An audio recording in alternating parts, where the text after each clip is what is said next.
नमस्कार मित्रांनो, ठरलं तर मग या मालिकेच्या आजच्या भागात आज आपण बघणार आहोत. सायलीने बनवलेला शिरा कल्पना पूर्णाजीसाठी घेऊन गेलेली असते. कल्पना पूर्णाजीला म्हणते की पूर्णाई, तुम्ही काही खाल्लं नाही म्हणून तुमच्यासाठी खास शिरा बनवलाय, खाऊन घ्या. परंतु पूर्णाजी नकार देत असते. त्यावर कल्पना म्हणते की पूर्णाई, अहो असं कसं चालेल, तुमच्या औषधांची वेळ निघत चालली आहे. तुम्ही जर काही खाल्लं नाही तर तुम्हाला गोळ्या पण देता येणार नाही.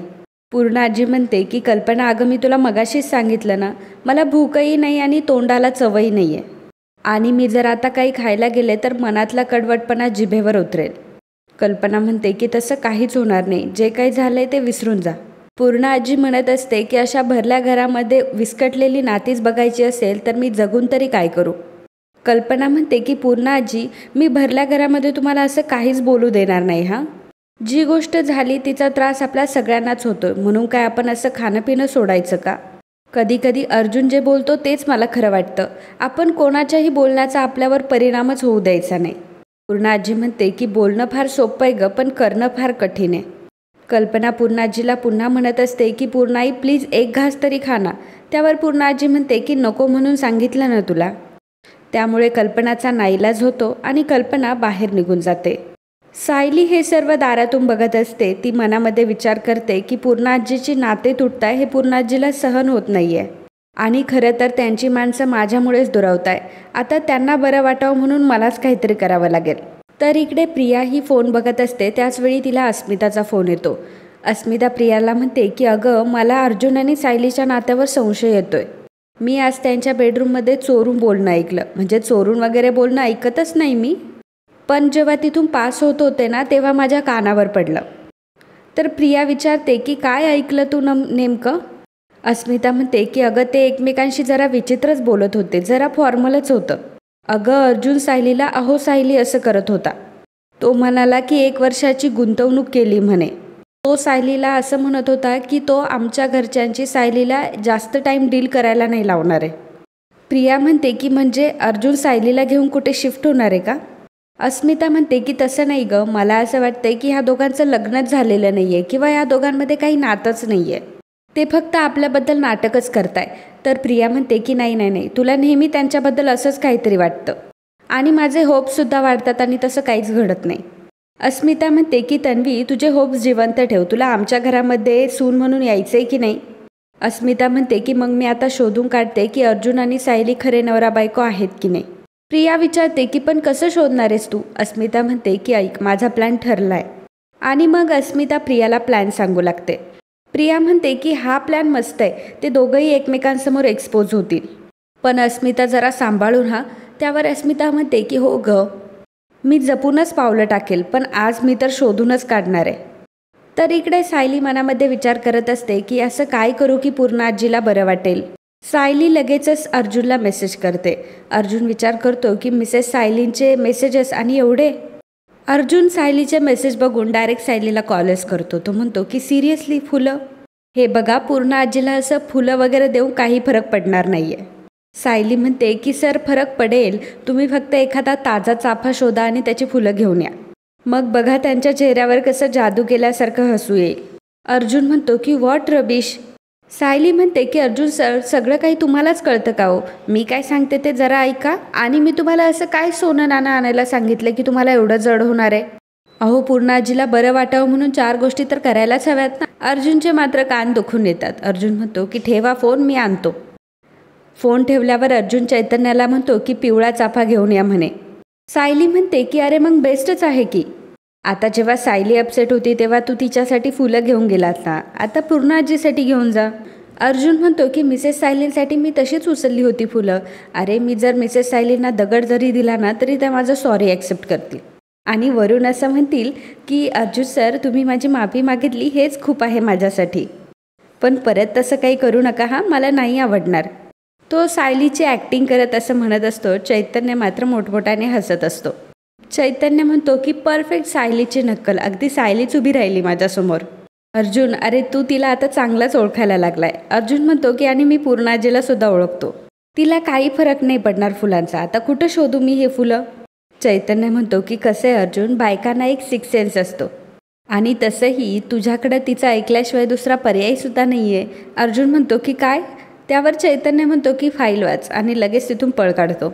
तर इकडे प्रिया जिन्यावरून खाली येत असते. तिला रविराज तिथे बसलेला दिसतो. प्रियाचे लगेचच नाटकं सुरू होतात. प्रिया फोन करते आणि म्हणते की अरे बापरे, काय सांगतेस काय? ही लोक आपल्याला शिकवायला बसले की लुटायला? नाही ग, मला माहिती आहे की ही नंबर 1 इन्स्टिट्यूट आहे, पण मग प्रोफेशनल फीज जास्त असतात मला माहिती आहे, पण तरीही माझ्या मनाला नाही पटत ग एवढा खर्च करणं. मी ॲडमिशन कॅन्सलच करून टाकते. माझ्या बाबांचे पैसे काही झाडाला नाही लागलेत. ते कुठेतरी मेहनत करतात म्हणून त्यांच्याकडे पैसे येतात आणि श्रीमंत आहेत म्हणून काय झालं, हा असा वायफळ खर्च करणं मला नाही पटणार. मी उद्याच्या उद्या जाते आणि ॲडमिशनच कॅन्सल करून टाकते. एवढ्यात प्रिया फोन ठेवते. तेव्हा रविराज प्रियाला म्हणतो की तन्वी. प्रिया म्हणते की अहो बाबा, तुम्ही इथंच बसला होतात का? मला असं वाटलं की तुम्ही तुमच्या रूममध्ये असाल. रविराज म्हणतो की तू तुझं ॲडमिशन कॅन्सल करायला निघालीस?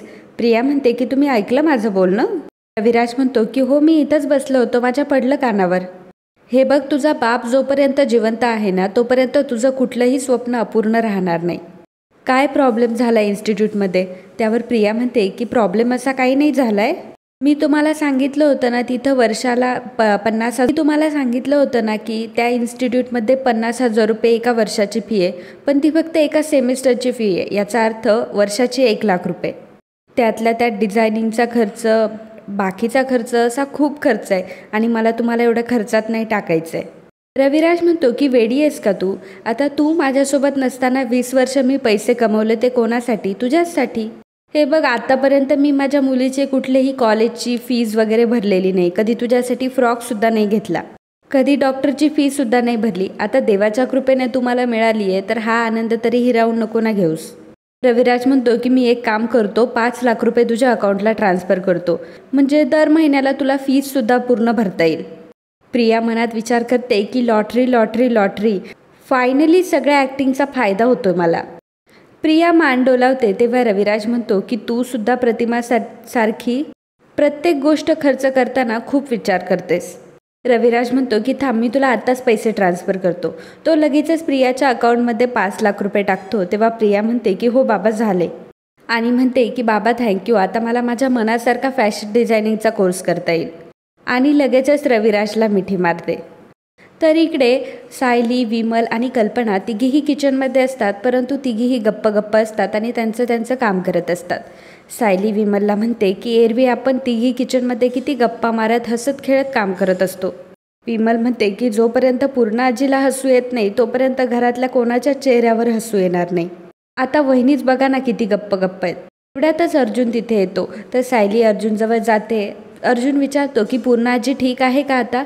त्यावर सायली म्हणते की नाही ना अजून. कल्पना म्हणते की अरे, तिने सकाळपासून काहीच खाल्लं नाही आहे. सायली अर्जुनला विचारते की मी तुम्हाला फुलं आणायला सांगितली होती, आणली का तुम्ही? अर्जुन म्हणतो की हो आणली, पण मला नाही वाटत की फुलांची ट्रिक वर्क होईल. सायली म्हणते की अहो 100% होईल, मी सांगते ना तुम्हाला, माझं मन मला सांगतंय, तुम्ही जा आणि लगेचच देऊन या. अर्जुन म्हणतो की फ्रेश होऊन जातो. त्यावर सायली अर्जुनवर ओरडते आणि म्हणते की अजिबात नाही, पूर्ण आजी असं बसल्या आम्हाला कोणाला सहन होत नाही, आत्ताच्या आत्ता जा. अर्जुन म्हणतो की ओके ओके, चिल, आणि असं म्हणून अर्जुन तिथून निघून जातो. कल्पना सायलीला म्हणते की पूर्ण आजीच्या मूडचं तर मला माहीत नाही, पण आता हे सर्व बघून माझा मूड जरा ठीक झालाय. सायली म्हणते की काय? त्यावर कल्पना म्हणते की हेच की तू आता अर्जुनला दटवलंस, त्याला तू आतमध्ये पाठवलं आणि त्याला ऐकावंच लागलं, म्हणजे याचा अर्थ तुमचा संसार खऱ्या अर्थाने सुरू झालाय. प्रिया अस्मिताला इकडे मेसेज करते की तुझा प्लॅन सक्सेसफुल झाला का, काही कळलं का? प्रिया लगेचच अस्मिताला कॉल करते. त्यावर ती विचारते की काय झालं, अर्जुन आणि सायली अडकले का? अस्मिता म्हणते की अगं अर्जुन आताशी घरी आलाय, आता तो पूर्ण आजीचा मूड ठीक करेल आणि मग नंतर पूर्ण आजीचा मूड ठीक झाल्यावर सगळेजण जेवायला बसतील आणि मग झोपायला जातील आणि मग माझा प्लॅन सुरू होणार आहे. प्रिया म्हणते की बरं ठीक आहे, काहीही झालं तरी मला कळव, ओके? अस्मिता म्हणते की बरं बाई, कळवते तुला. अर्जुन पूर्ण आजीकडे आलेला असतो. सायलीसुद्धा दारातून सर्व बघत असते. अर्जुन पूर्ण आजीला म्हणतो की पूर्ण आजी, मम्मा म्हणाली की तू सकाळपासून काहीच खाल्लं नाही आहेस. त्यावर पूर्ण आजी म्हणते की मला कोणाशीच बोलायची इच्छा नाही आहे अर्जुन. अर्जुन म्हणतो की याचा अर्थ तू एकटी बसून तोच विचार करत राहणार आहेस. रविराज किल्लेदार काहीतरी नॉनसेन्स बोलून गेला आणि तू आता डिस्टर्ब होत राहणार आहेस.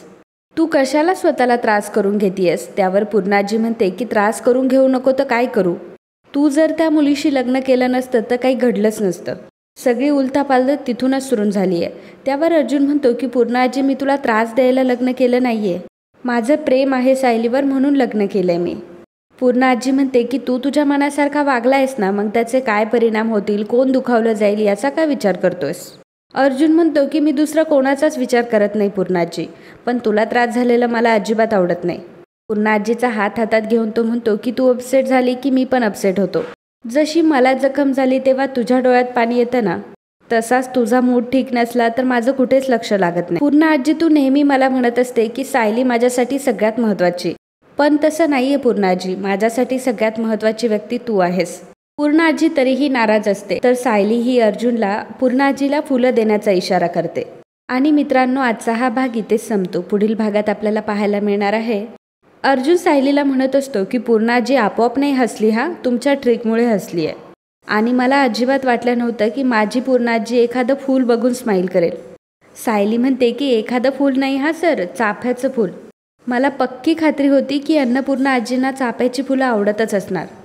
तर अर्जुन म्हणत असतो की किती स्ट्रेंज आहे, पूर्णा आजीसुद्धा आता हेच म्हणत होती. ती आत्ता मला म्हणत होती की प्रतिमा आत्या सेम असंच करायची. तुम्ही प्रतिमा आत्याची एखादी सिक्रेट डायरी तर नाही बघितली आहेस ना? त्याशिवाय तुम्ही इतकं तिच्यासारखं कसं काय वागता हो? तेव्हा मात्र सायली हसत असते. तर मित्रांनो, ठरलं तर मग या मालिकेचे अपकमिंग एपिसोड बघण्यासाठी आत्ताच आपल्या चॅनलला सबस्क्राईब करा. आणि आजचा हा भाग तुम्हाला आवडला असेल तर व्हिडिओला लाईक आणि कमेंट करायला अजिबात विसरू नका.